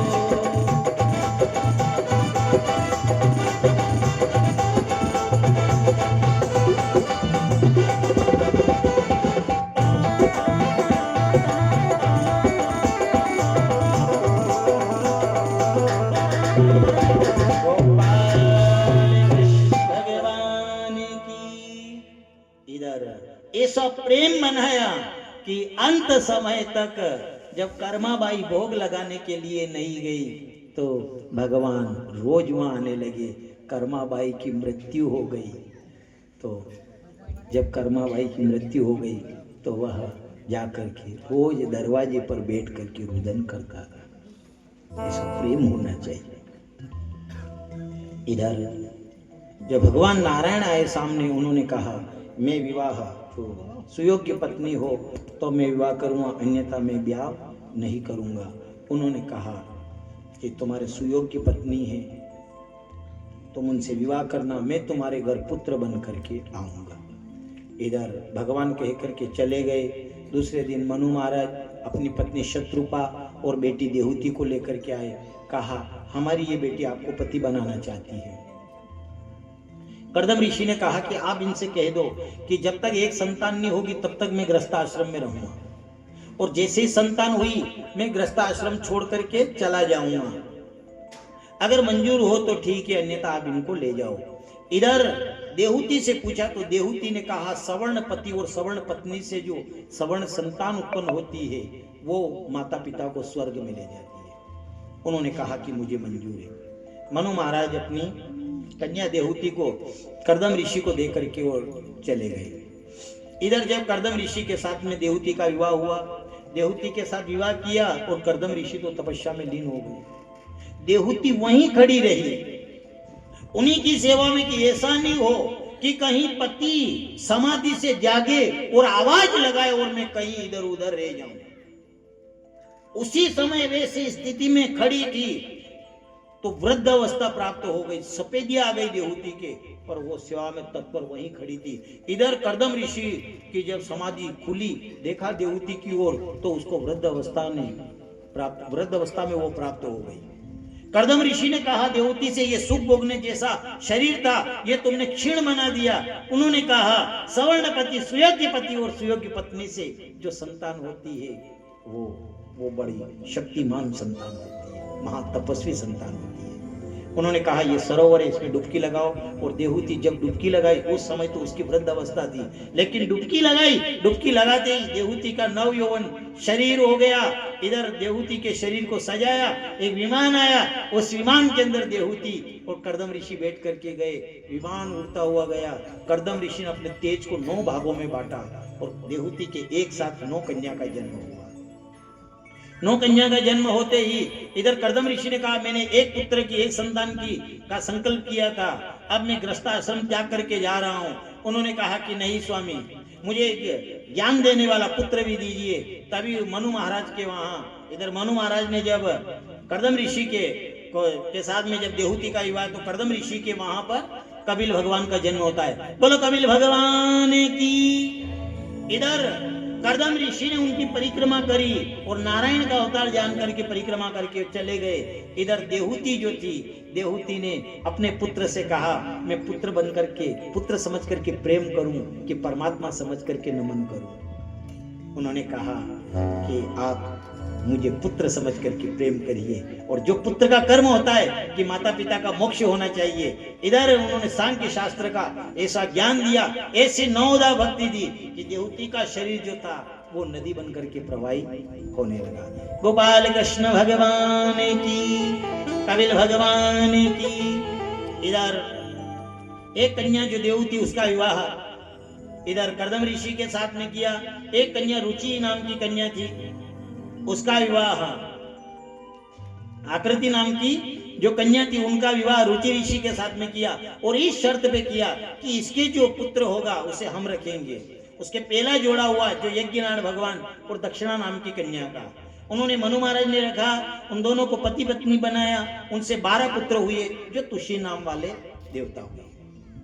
तीसरी कन्या और थी, आकुति, देवहूति और प्रसूति।